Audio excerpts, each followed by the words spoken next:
¿Qué vendrá en los próximos días y qué ocurrirá con el Perú desde el punto de vista político luego de estos resultados? Vamos a conversar esta mañana con el analista político Gonzalo Banda, él desde Arequipa. Maritere, tú lo recordarás, y Gonzalo nos ha acompañado en este último mes. Ha ido analizando la realidad política y claramente detectó con bastante anticipación la ubicación y el recorrido de Pedro Castillo en esta campaña. Gonzalo, justamente quería empezar por eso. Si bien es cierto, nosotros nunca dijimos que él estuviera tan arriba, pero sí hace más o menos 3 semanas que tú nos decías, mira, este señor Castillo le está quitando votos a Verónica Mendoza, le está quitando votos al candidato Lescano, porque precisamente tiene un discurso mucho más radical, ¿no? Que no lo tenía Verónica Mendoza y tampoco lo tenía Lescano. Y bueno, no sé qué es lo que te ha sorprendido, a pesar de que ya veníamos viendo eso, ¿qué te ha sorprendido de esta subida de la última semana? Hola Maritere, hola Pedro. ¿Cómo estás? Efectivamente, yo creo que lo que acaba de suceder se ha acelerado en la última semana de una manera vertiginosa.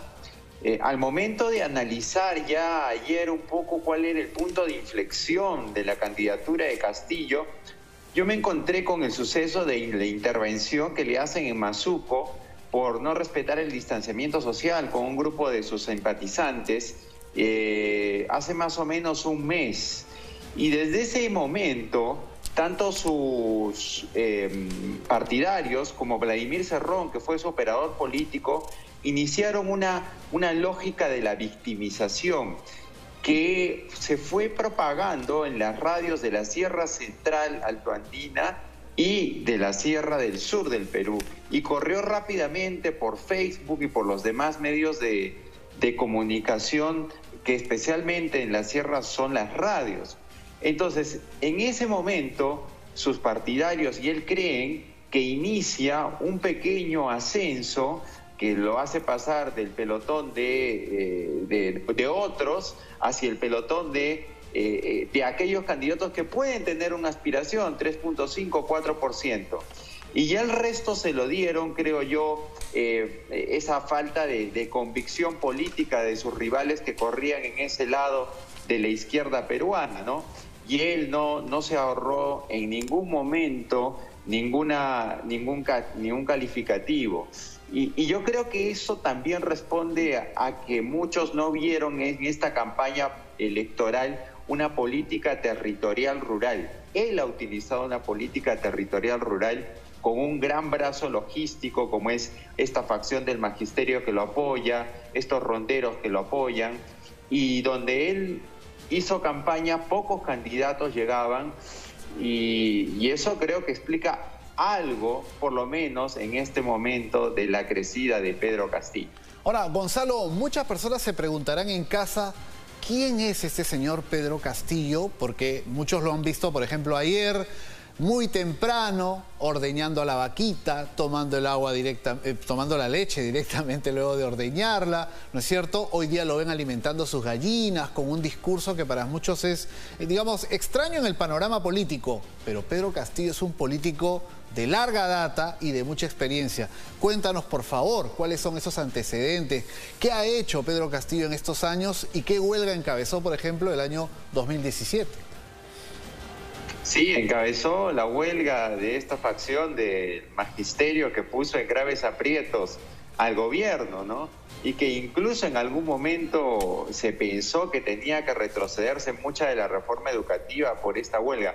Al final él terminó por echarse atrás en esta huelga porque claramente la reforma no paró. Él mismo dice que es profesor de escuela rural, lo es. Se identifica como un rondero también en cierta medida, chotano.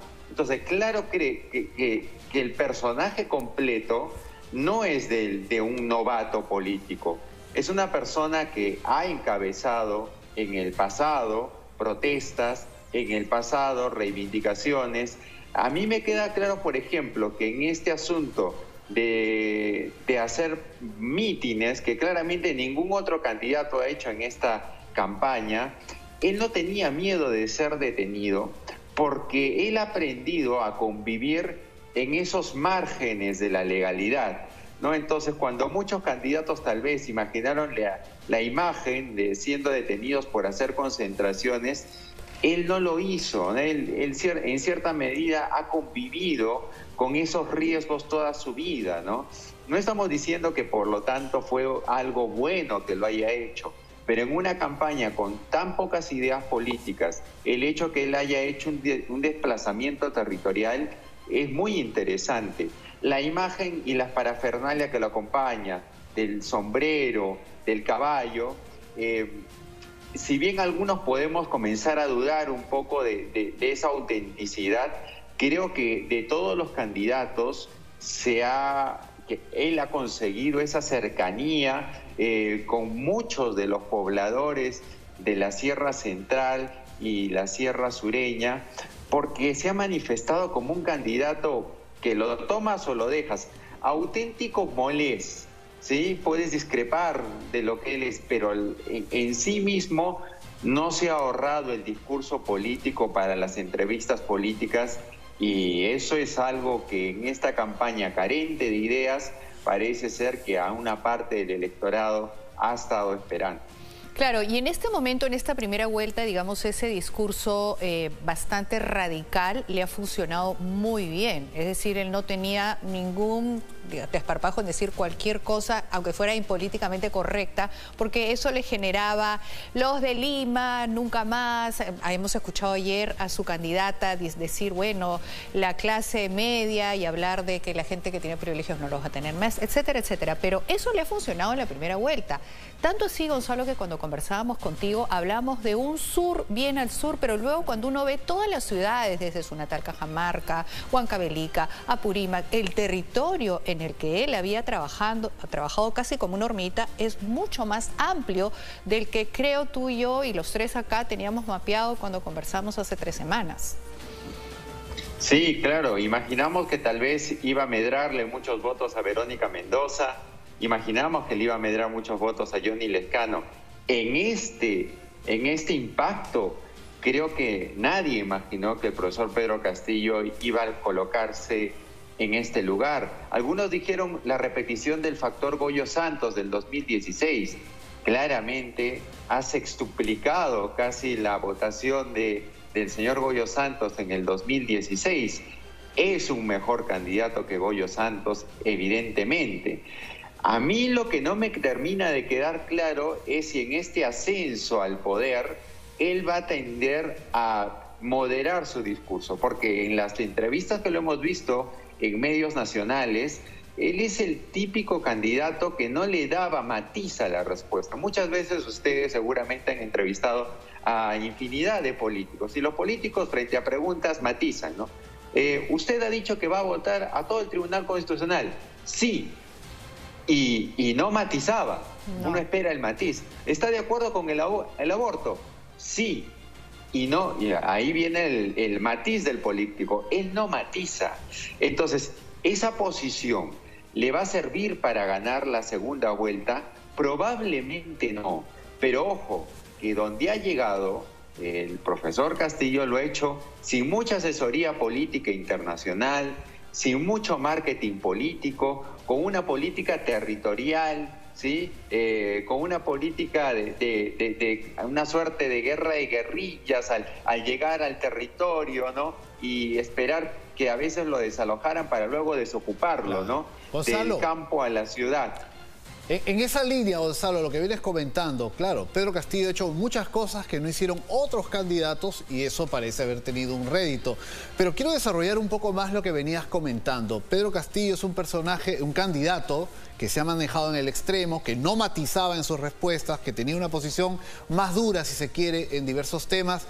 La pregunta es si en esta segunda vuelta él estaría dispuesto a moderarse a, por ejemplo, lo que tuvo que hacer Ollanta Humala, que pierde la elección del año 2006, pero el 2011, luego de ganar la primera vuelta, se da cuenta que para ganar la segunda vuelta tiene que dejar de lado la gran transformación y firmó una hoja de ruta y se comprometió a no cambiar la Constitución ni a buscar una reelección. Ese tipo, digamos, de gesto político que alguno dirá ahora Pedro Castillo tendría que firmar o comprometer. ¿Lo ves dando ese paso o consideras que se va a mantener en sus 13? Ayer vimos su balconazo. Parece que seguía manteniéndose en esta postura inflexible, ¿no? Porque cuando le preguntaban sobre los cambios, ¿no? Él decía, bueno, estos analistas, esta gente que comenta detrás de escritorio con terno, ¿no? Y nos tiraba una cachetada a todos, él va a seguir con este discurso. Claramente no le va a bastar. Pero ojo, estamos subestimando un factor, el factor la izquierda latinoamericana, que todavía no ha entrado en juego, Pedro.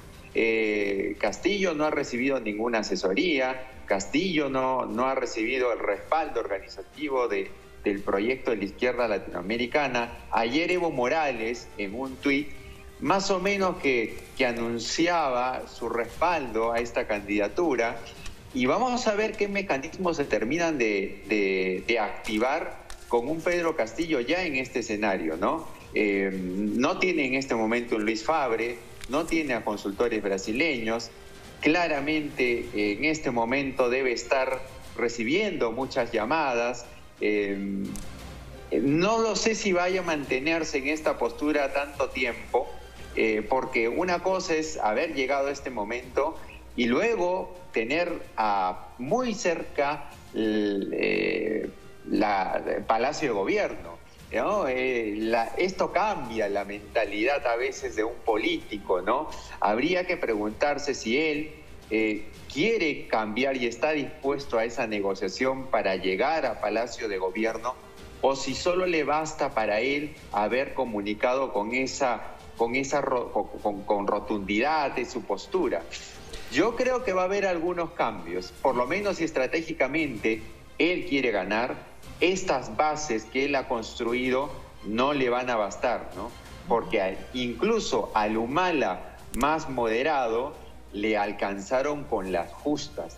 Hay que ver si es que esto llega a afectar la postura de Pedro Castillo. No, sin duda, quizá va a tener que moderar un poco su discurso, va a tener que ser menos duro, va a tener que bajar, suavizar su imagen. Bueno, hoy día lo vimos en la mañana dando de comer a los pollitos, a las gallinas, y un poco desde la imagen hasta el discurso va a tener que ser mucho más suave, pero también va a tener que hacer alianzas en un Congreso que viene fragmentado. Va a tener que de alguna manera ir armando consensos en el camino y quizá finalmente también le alcancen alguna especie de hoja de ruta para que pueda firmar o lo que fuera. Pero vamos a ponernos en el escenario eventual de una segunda vuelta. Aún no está dicho nada, todavía no está claro si va a pasar Hernando de Soto o Keiko Fujimori, que en este momento son los que están peleando ese segundo lugar. En un escenario con Hernando de Soto, tu opinión, y en un escenario con Keiko Fujimori. Creo que en un escenario con Keiko Fujimori se arma claramente una disputa política, ¿sí? Tienes dos candidatos, uno con menor experiencia, si quieres verlo, en estas lides, en estos tramos finales de la campaña, y otra con muchísima experiencia, que ha aprendido mucho de los errores que cometió en esas segundas vueltas que le costaron. Entonces se va a politizar, es una campaña más difícil para Castillo, porque Castillo va a tener que enfrentar seguramente, no en la retórica a Keiko y en los debates, sino también en la idea política de una parte de la población, el modelo político, el modelo económico que él quiere cambiar, ¿no? Y Keiko, durante toda la campaña, ha intentado ponerle un rostro humano a su enemigo político. Y ella ha dicho que su enemigo político es la izquierda radical y el populismo. Lo decía desde los primeros debates de febrero. Ella tiene muy claro desde ese momento con quiénes iba a enfrentar si es que pasaba segunda vuelta. Con Hernando de Soto es un poco impredecible esto, porque el señor de Soto ha tenido algunos deslices a lo largo de la campaña, no tiene la experiencia política que tiene Pedro Castillo. Muchos dicen que la segunda vuelta Hernando de Soto versus Pedro Castillo sería una victoria fácil de Hernando de Soto, visto lo visto en el rush final de la campaña, donde el señor de Soto ha cometido muchísimos errores. A mí no me queda claro que en un debate contra el señor Pedro Castillo, ¿no?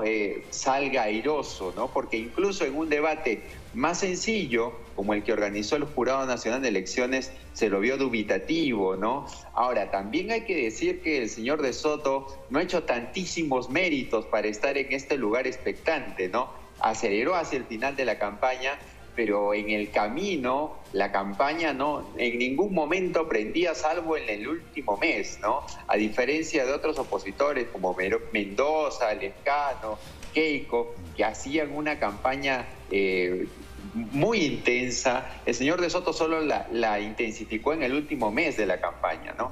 Entonces es un escenario muy difícil de predecir, y yo te diría incluso que para el mismo Castillo es más difícil la segunda vuelta con la señora Keiko Fujimori que en este momento con el señor Hernando de Soto. Gonzalo, y en esa línea, porque creo que es muy interesante lo que estás colocando sobre la mesa.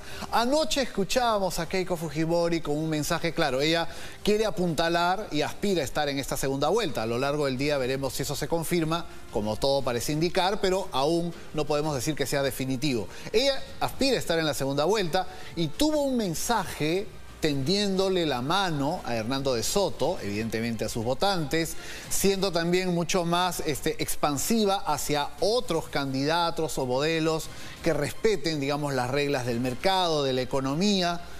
¿Cuál es tu balance? ¿Tendrá Keiko Fujimori la situación más o menos controlada? Le será muy difícil porque ella carga no solo con varias mochilas del pasado, sino estos 73 congresistas que obtuvo el 2016 y ya sabemos qué pasó en el país. Entonces, ¿cuál es tu visión del mensaje que anoche inauguraba Keiko Fujimori?